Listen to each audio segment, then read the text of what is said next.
going a little bit into the final, I think there's one name and one man that stands out in particular, and that's Don Arturo Coello, the king. His stats were unbelievable. I mean, they were dominant and they deserved to win, but I did think that Stupa and Yanguas had a sensational match as well. I think that they, for 75% of the match they played, as well as I've seen them play together. I mean, Yanguas is as close as a finished product as there is out there. I mean, he's basically got every shot, and he just really needs to, the only thing he really needs to improve is just this kind of be better under pressure. On Chingalan's side, it just kind of feels like the season's over for them. I mean, they don't really have anything to play for. Like, when you watch them play, Juan, it feels like they're much better than Lebron and Di Nenno. And it gives me confidence that these kind of losses happened early on, and now they kind of, the ship is steady and they seem to be getting better each week. Whereas Lebron and Di Nenno. Hi everyone, and welcome to the Padel Pod, your weekly podcast covering professional padel, presented by Hugo and Gons. We're on to episode 75, and as always, joined by my co-host Hugo here today. How are you doing? Very well, thanks, Gons. 75. So yeah, about a quarter of a way to the 100. Very, very excited for what's to come, as always. And yeah, I've got to say, I'm feeling better than yesterday night because, well, you'll know why, but for our fans and people who are interested, who, to be honest, won't be that many, we played another federated padel tournament yesterday, Gons and I as a pair. As you all know, we play together pretty much always. And it was a first round match of, as I say, a federated tournament, Madrid level wise. We had a tough pair, tough opposition. And after about an hour and 45 minutes, playing golden point as well, so you can imagine how long the match was, we lost in the deciding set in the tiebreak, 7-6. So, yeah, it was a bit of a tough evening, a bit of a tough Sunday evening. But, yeah, got to take the positives and move on to the next one, right, Gons? Yeah, exactly. I mean, I don't think it gets more painful than losing in a third set tiebreak. So it was really hard to swallow, but now we're here, looking forward. Exactly. And to be honest, these tournaments are obviously of a very high level. You always play good pairs and good players. So it's all about the learning curve and just have to try and do right what we didn't do as well as we could have in the match. But yeah, I am very much looking forward to today's episode because for the first time in a very, very long time, I think our speech and our topics are going to be quite different. I mean, not totally different, but quite different. So I'm very happy that all the players listened to our previous podcast and basically made some changes. Yeah, exactly. It feels like our last week's podcast kind of hit the right timing, and just want to take this opportunity as well to say thank you to everyone that left comments and participated. I mean, really nice to see what people thought out there. I must say, general consensus was that no, we don't need any new rule changes, which I agree. I mean, some really valid points. Obviously, Coello and Tapia have been playing so well. It's not their fault in a way. It's like other people should catch up to them and should try and strive to be better. So completely agree with that. But yeah, I just wanted to say thank you to everyone who left a comment, because we always reread all of them, and yeah, we thought there were some very interesting points, and in general agree with what everyone said. Definitely. I mean, I'm pretty happy that most people agreed a bit more with me than with you, Gons, because you basically want rules to be changed immediately because you're not liking Coello and Tapia's dominance. So yeah, I'm just playing devil's advocate. No. I get it. And I would have done that if you'd gone the other way. But yeah, loving the interaction, guys, loving the engagement.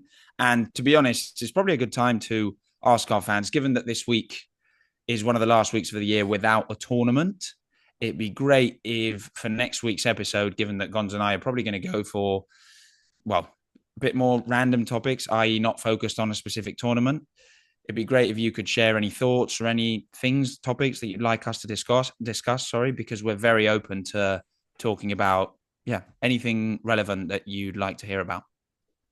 Exactly. So maybe moving on to the actual tournament itself, as Hugo did allude, we did finally see a different final, but the result was still the same. So Coello and Tapia with a pretty dominating win of the Kuwait P1 6-4, 6-2 over Stupa and Yanguas.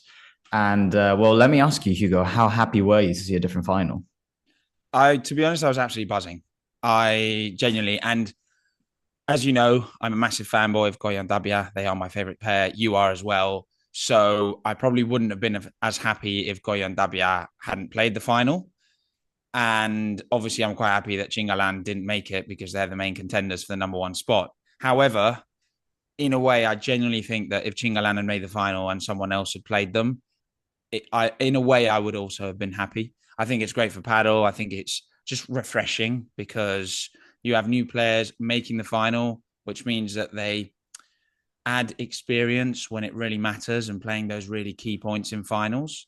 And actually, I think it's going to be really, really important experience for Yanguas in particular, because after his tough week at the World Cup, given that he played the decisive point and probably underperformed, being honest, he was, I thought, excellent throughout 85% of the match against Coello and Tapia in this final.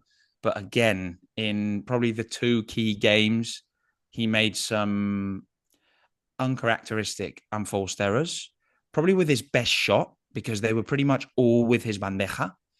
And I genuinely think those unforced errors were really the difference that led Coello and Tapia to break their serve and go on and win the match. So, yeah, again, really refreshing. And maybe do you want me to delve a little bit into my initial thoughts on the final? Yeah, please go ahead. Nice. So, yeah, for those of you who didn't watch it, I'm sure it won't be many of you, given that I know you're all as obsessed with Padel as Gons and I are. The score of the final was 6-4, 6-2 to Tapia and Coello. It looks quite dominant. And, yeah, when you read the score, you're probably thinking, hey, it was a bit of a spanking. But I don't think so, because when you actually look at the score, it was only one break in the first set. And the second set, Stupa and Yanguas were 2-1 up at one point. So it was just, 70% of the match was really even. And then Goya and Tapia managed to win 5 games in a row. But even those 5 games were very disputed. Now, going a little bit into the final, I think there's one name and one man that stands out in particular. And that's Don Arturo Coello, the king. His stats were unbelievable. I don't think I've ever seen better stats. And genuinely, it's up there with the best performances in a match and in a final, but more importantly, in a match that I've ever seen. 21 winners, 1 unforced error. It's just immaculate. I mean, I genuinely, he's playing with so much confidence that it just seems like he can't put a foot wrong. Every aggressive volley that he goes for goes in. His smash is back to being, honestly, as demolishing as Tapia's is, and Tapia's probably got the best smash on tour alongside Galan.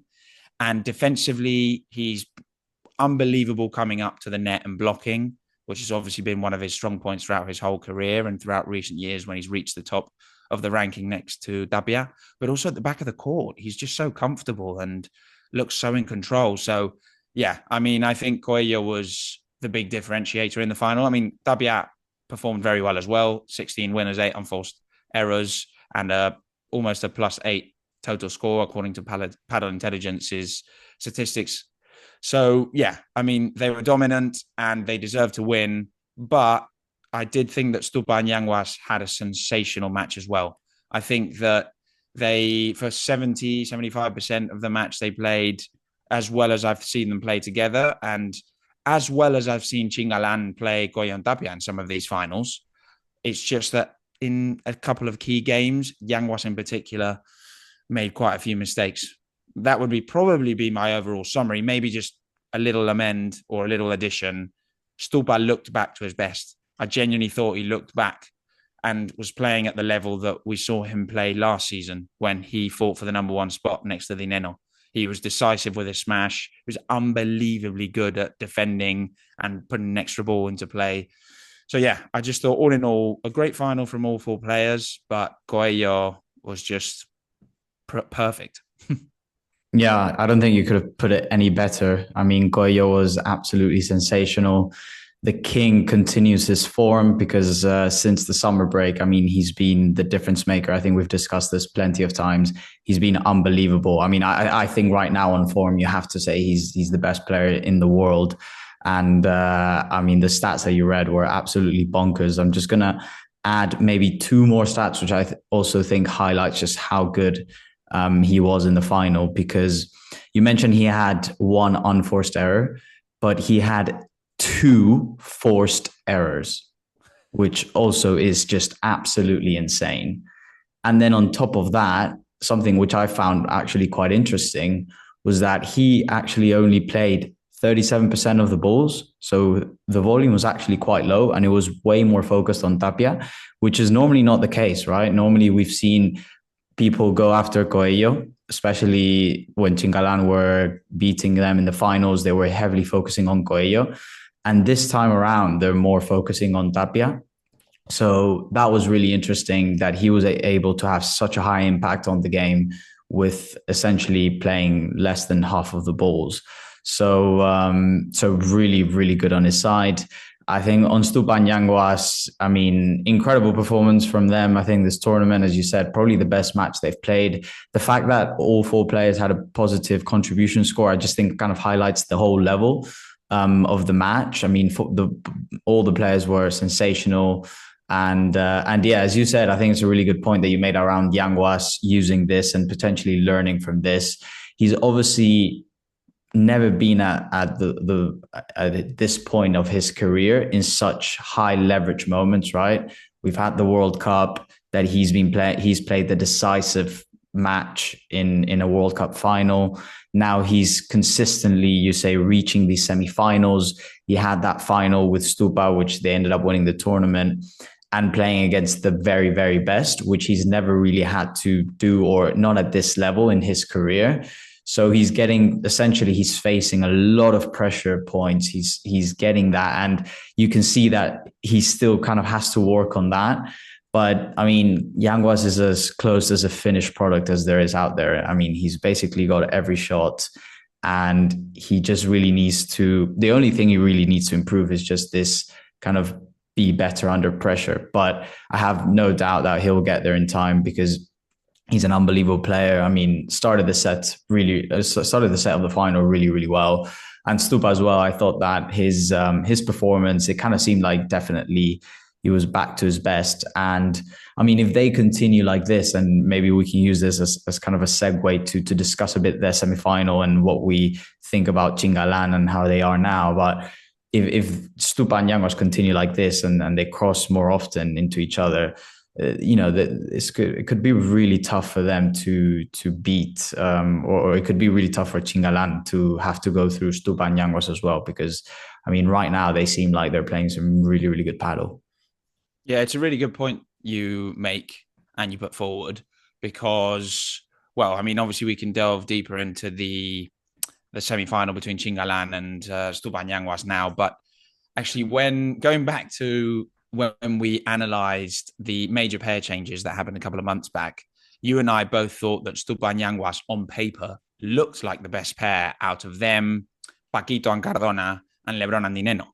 And to be honest, for the first few weeks, it seemed like we'd had an absolute stinker and they were the worst pair out of the three. But I think actually time has kind of put things right and they seem like they're starting to fit the pieces of the puzzle.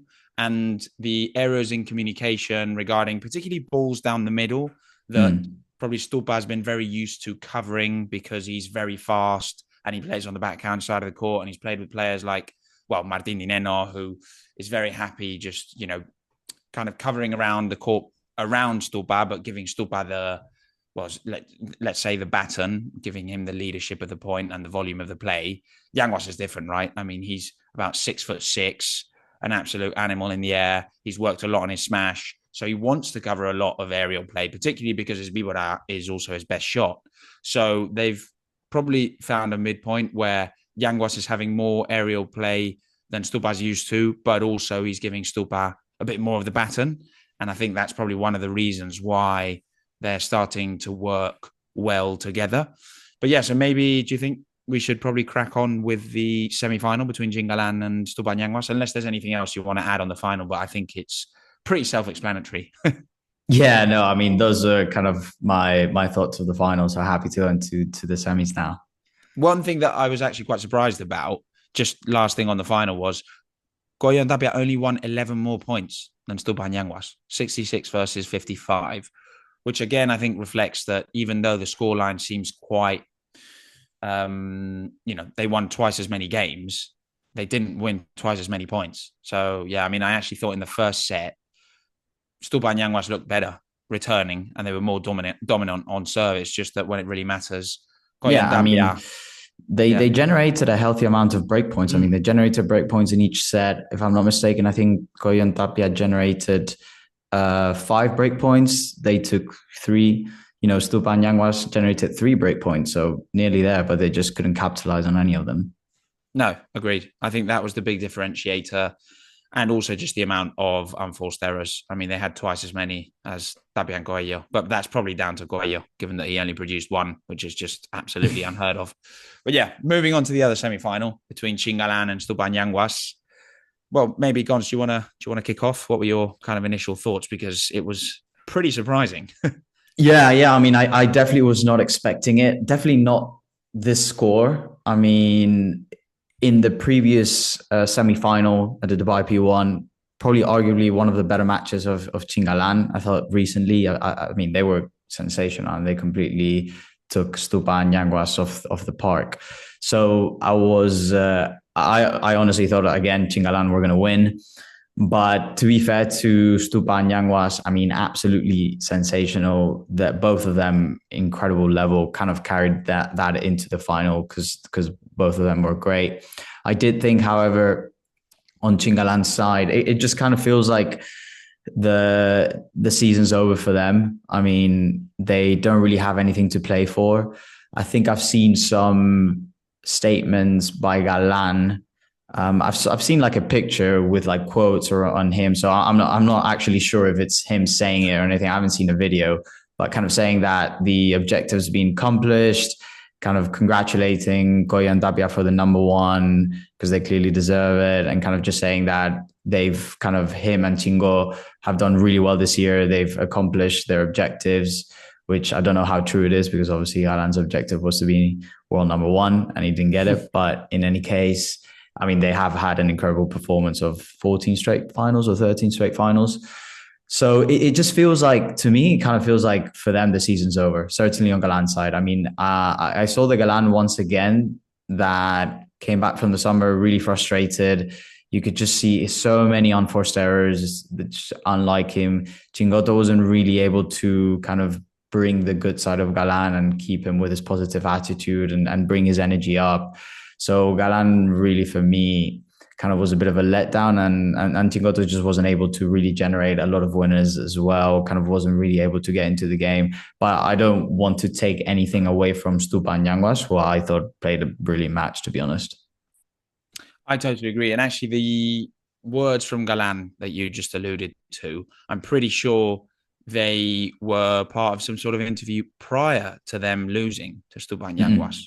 So interesting, because he was already saying that. Now, given that that's happened, I almost feel that he's been a little bit complacent because they were still fighting for the number 1 spot. I know they're probably thinking this is absolutely impossible. Coello and Tapia are playing at an unbelievable level. So even if we win all the tournaments that are left, they'll make the finals and that'll be enough for them to stay at the number 1 spot.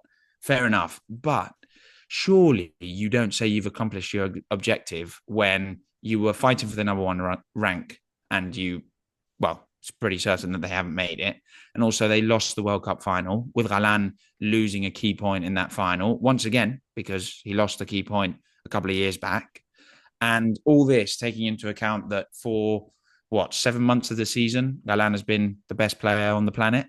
So yeah, I'm not entirely sure why he came out with that. Maybe that's something that's come from their team saying, hey guys, you've got to be really happy. And maybe their team is saying that, say Jorge Martinez and everyone else involved, just to calm them down a bit, because you're totally right. I've seen the frustrated side of Galan that we've seen sometimes throughout the season, where I think he's got so much paddle in him, and there's so many things that he can do that sometimes he's trying to finish points too quickly or do something that's a little bit too hard. To be honest, Juan Lebrón is almost like at the end of that scale at the moment. It feels like one of the reasons why he's not playing at the level that we've seen him play at for many years is the fact that he's got so much paddle in him, but he's not picking the right moments to go for the risky shot or to play the safe shot. I almost think that Galan's fallen a little bit into that bag as well.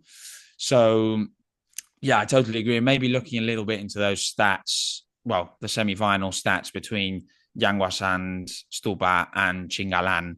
I mean, Galan stats, they're okay. 14 winners, 11 unforced errors. Definitely not what he's accustomed us to throughout the season. I mean, I'd say the big majority of matches he's produced more than 14 winners. He's probably produced more than 20 on average. And I mean, Chingotto stats, 2 winners, 5 unforced errors. For a player of his caliber and how well he's been doing this season, it really just isn't good enough. And then when you look at Yanguas and Stupa, again, Stupa, the MVP in that final, 21 winners, 6 unforced errors, a plus 2.3 as well on important points. It just reflects the fact that Stupa's had a great week over in Kuwait. And Yanguas, again, a very good contribution score. And I actually thought that he was a big differentiator in that match due to the amount of winners and how much pressure he puts on the rivals when he's at the net. He's just going for really aggressive volleys, the por cuatros that we've spoken about a lot. He's using his smash a lot. So, yeah, I mean, to be honest, the score reflects that it was a bit of a spanking. And watching the match, it was a bit of a spanking. I mean, maybe if I'd watched the match and attributed a score to it, it wouldn't have been as clear, but it would have probably been a 6-3, 6-2 or 6-3, 6-3. So I think it's pretty reflective of what we saw on court. And hey, it could be also down to the fact that Galan's struggling with his knee since last week's tournament. And he's probably, playing it a little bit safe. But I think there's more to it. One topic that I did want to introduce, but actually, you know what? Let me get your thoughts on that semi before I send across a little question. No, go ahead. I mean, I think I've already kind of given my thoughts on the semi-final, so please. Okay. I'd like to, because actually we were a bit worried that things weren't going to change between now and the end of the season. Chingalan, Coello and Tapia were going to make all the finals, and the other pairs weren't going to make a big improvement. They weren't going to make a final, etc. Now it's happened. We've got 3 tournaments left. One of them's a major. One of them's the tour finals. How likely do you think it is that, one of the pairs beyond Chingalan and Coello and Tapia makes another final between now and the end of the season? And how likely do you think it is that we don't see a Chingalan versus Coello and Tapia final between now and the end of the season? No, I still think that if I had to bet, I'd probably say we still are going to be watching Chingalan and Coello and Tapia, at least for sure, at least once. I mean, I still, in a way, if I recall correctly, these are the kind of weeks that we said they're the ones that seemed kind of more likely for a change to happen, just simply because of the schedule and the importance of the tournament. So the top pairs have been playing basically since the World Cup, and that's like 3 weeks on the bounce. And, you now have a break, you've got a major, then you've got Milan P1, which I think is a tournament that most players like. And then you've got 2 weeks after, if I'm not mistaken, the tour finals, which would be the first tour finals in Premier Padel history. And tour finals are always kind of like a special tournament. So I do think that Chingalan will be up for it. Because, I mean, the question's not about Coello and Tapia. I mean, I'm pretty sure that Coello and Tapia are going to make every single final until the end of the season. But on Chingalan's side, I mean, I still think that they'll kind of be wanting to go up for it, or at least I hope so. I hope that they don't just fully kind of give up, and we'll see as well with Galan's knee. Obviously, that could have been a major issue maybe this last tournament. So we'll see. But I would say I'd be pretty confident that they will keep on making the final. I mean, definitely at least one, because major, you're up for it, and then the tour finals as well. And you have some nice breaks in between. So yeah, I think it would be I think this kind of lead up to the major is going to be a good reset for Chingalan. And I'm sure that they're going to be super up for the fact that, they haven't made another final the first time since they've been a pair that they haven't made a final. So I'm sure they'll be super gassed to go out there and prove everyone wrong in a way. Yeah, and I mean, I if I had to bet, I would agree. I think they've been so dominant, both pairs, that I'd be surprised if we've got 3 finals left and we don't watch that final again, given how many times we've watched it throughout the season. What I would say is I'd be surprised if we watch that final 3 out of 3 times, because I've genuinely been a bit disappointed with. Well, we probably haven't spoken about Galan's attitude in that semi-final against Stupa Yanguas. He was really negative on the benches and just not, well, basically he wasn't really helping the team out. I mean, Jorge Martinez was really kind of calling him out in a way, saying it's fine if things don't go our way, but let's have the right attitude. Let's try things. I remember him saying we can't just play a lob and run forwards and hope for the best. Let's try and create something new and propose different things. So yeah, his attitude hasn't been great, and I just wonder how he's gonna manage those emotions, given that, well, as we've probably agreed, he hasn't achieved either of his 2 key objectives this season, being the number 1 spot and the World Cup, really. But yeah, I guess we'll see. And maybe another big question before we talk about I think one of the other major matches that happened in Kuwait, which was obviously Lebron and Di Nenno losing in the last 16 match against, well, they're calling them the chicos de moda. So the boys, the fashion boys, I'd say. Boys in fashion. Yeah, the boys in fashion, which are obviously Jairo, Bautista and Fran Guerrero, who have had an unbelievable week out in the Middle East. But yeah, given that, as we all know, Lebron and Di Nenno lost convincingly against Jairo and Fran, who would you say is the 3rd best pair in the world right now? Oh, it's a good question.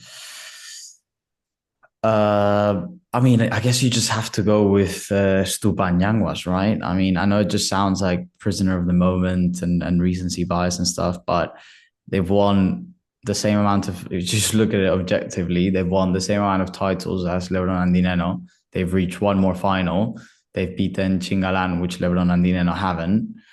And if I'm not mistaken, have they had the same number or even less kind of stinker losses than Lebron and Di Nenno? Because Lebron and Di Nenno have 2, right? They lost against Libac and Chozas and Augsburger. Yep.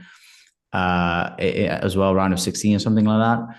And now against Fran and Jairo. And early on, Yanguas and Stupa maybe lost. I remember one against, was it Berga and Esbri? And I feel like that was, I think, their first tournament. And I feel like there's another loss in there that was a bit suspect, but those were kind of early on. And they've kind of, the thing is as well, it feels like when you watch them play it feels like they're much better than Lebron and Di Nenno. And it gives me confidence that these kind of losses happened early on. And now they kind of, the ship is steady and they seem to be getting better each week. Whereas Lebron and Di Nenno, they're kind of in this weird phase of like, even kind of like match by match. One match, they're looking amazing. And then another match, they look horrible. So yeah, I mean, I definitely have to go with Stupa and Yanguas. Good. You know what? I'd probably agree. I was doubting, really, but based on your rationale, and really, I think it's what we have to go on. It makes sense that Stupa and Yanguas are the 3rd best pair. Now, the only thing I would say is that Lebron and Di Nenno have only faced Chingalan once, and they lost that match, whereas Stupa and Yanguas, I think it's at least, 3 times? Maybe even 4. So they've had more chances to beat them. But I just think, yeah, I think one of the main points, if not the main point, is the fact that Stupa and Yanguas have made a final, beaten Chingalan. And the other one is that their just feelings on the court are so wrong. And maybe this actually leads us to talking about their match against Fran Guerrero and Jairo Bautista. I mean, Jairo and Fran won 7-5, 6-2, if I'm not mistaken. And I mean, they were sensational. I mean, Jairo Bautista is a hell of a player, isn't he? He's massive, got an unbelievable smash. He's really technical for a guy of his size. I mean, the amount of chiquitas that he plays so kind of comfortably. And well, the amount of court he covers when he volleys, I mean, it's one of those where he plays a volley and then starts walking towards the middle, plays a second volley, and then actually plays a third volley right in front of his partner to finish the point. I mean, the amount of times that he's traveled across the net and won the point, I mean, baffling. And then Fran Guerrero, for me, really exciting prospect based on the fact that he's on the forehand. And as you and I have agreed throughout previous episodes, I don't think there's that many top forehand prospects going at the moment, at least not as many as there are in the backhand. And he's just so consistent, got a really good smash, an aggressive volley and an aggressive bibora. And he just seems quite composed under pressure for a player his age. So really impressed by that pair. And hey, I mean, they also beat Coquinieto and John Santh in the quarterfinals in 2 sets. So credit where credit's due. But yeah, I mean, I think it was a big hit for Lebron and Di Nenno. I mean, did they have 3 set points in that first set? I'm pretty sure they did. They had 3 set points against Jairo and Fran, and they lost them and ended up losing the next game and the next game. I just looking at the benches and their interactions, that pair just seems to be so off, just very limited communication. Once again, Lebron, Di Nenno, and what's the coach's name? I'm forgetting now. Silingo, yeah. When they're having a conversation and proposing ideas, Lebron's just kind of looking elsewhere. And then suddenly he adds a line that's not agreeing with what the coach says. And then Di Nenno actually being quite negative and quite quiet, which is not what he's accustomed us to. I mean, he's a massive team player. It just seems very off. And on court, I mean, Di Nenno, I think, is at the lowest level that I'm seeing him play for a couple of years, not generating nearly as many winners as he was generating before. And defensively, he's making quite a few more mistakes. So all in all, a big drop. And then Lebron, just, I think in the key points, he's really letting himself down. I don't know whether it's down to a mental thing or whether... I mean, I think it's down to a mental thing. It's just a lot of the balls actually ends up leaving them in the net, which I think is actually quite linked to confidence. I think he's in Spanish, you say se te encoge el brazo, like your arm has kind of it's not loose. And I do kind of feel that Lebron plays that way when it's a key point. So yeah, just quite disappointed with their performance. What did you think, Gons? Yeah, same. I mean, Di Nenno just seems completely different to the player that he was last year. And I generally thought that when him and Stupa split, that it was kind of more like Stupa was kind of maybe the one that wasn't playing as well. But I mean, Stupa now has definitely been finding form recently, and kind of Di Nenno hasn't really picked up his form yet. So I just feel like he's not bringing his kind of A game offensively, and then even defensively, which is kind of what you expect. You know, it's Di Nenno's bread and butter. He's not as good defensively as well. He's actually making a lot of unforced errors that are just not very like him. So if he's not very good, if he's like lost defensively, and he's definitely lost the offensive side because his smashing is definitely not what he used to, then he's just like gone down a level to what we're seeing. And I feel like this is kind of forcing Lebron to wear the weight of the pair quite a bit on both sides of the game. And you can see that this then means that he has to take a lot of risks in some moments and try certain shots that maybe he wouldn't try if his partner was kind of giving or helping or supporting more. Now, I don't want to put all of this on Di Nenno, because as well, the problem with Lebron, as we all know, is he's so emotional that when the games start going bad or he's not playing to the level that he thinks they should be playing, then we get this side of him which is not helping his partner at all, right? So it kind of feels like a vicious cycle where Lebron kind of is not happy with what he's seeing or how they're playing. He starts being really quiet. He gets frustrated. He starts pulling these faces in the match, which then I'm sure affects how his partner is feeling. And it just goes and spirals into a massive ball. So we'll see we'll see how it goes. But I mean, it's not looking very good out there. No, no, it definitely isn't. And I mean, it's a good point you make. I think in terms of level, I do think Lebron's performing pretty well and better than Di Nenno because he's generating a lot of winners and he is generating unforced errors. He is having unforced errors, but it is also down to the fact that, as you said, he's having to take all the risks because Di Nenno, I don't know why, but he's not being nearly as aggressive as he was being in his best moments with Stupa. So I understand that, yeah, Di Nenno is at fault to a big extent. But as you say, what can't happen is that, hey, you've got 3 balls to win the set, you lose that game, and suddenly everything, you start being really negative. This happens in paddle. It may well happen that you don't take the opportunity when you should take it and you don't close 3 break points and they end up winning that game. But you can't lose all your hope and start being really negative if that happens, because it happens more often than it doesn't. So yeah, it's a shame to see them this way, really, because I was really excited when they teamed up, and some of their matches get me really excited just because they're quite unpredictable with Lebrón on the backhand, which obviously we're not accustomed to. But it really doesn't feel like a long-term project. And being honest, right now, I'd be surprised if they stick together looking at next season. I don't know what you think. Yeah, 100%. I mean, it just doesn't seem very sustainable. And I mean, Lebron's not going to change. So it's just going to be, it's tough to deal, right? With, you have to really be invested. You really have to be in the right mindset. And in matches where things aren't going your way, I mean, Di Nenno's probably left there thinking like, God, I'm going to have to deal with this now. And yeah, so it must be quite tough in that regard. And I definitely don't see this lasting past 2025. Will Lebron give Stupa a call? Will Stupa pick up the phone? Will he call That would be Garrido? really interesting.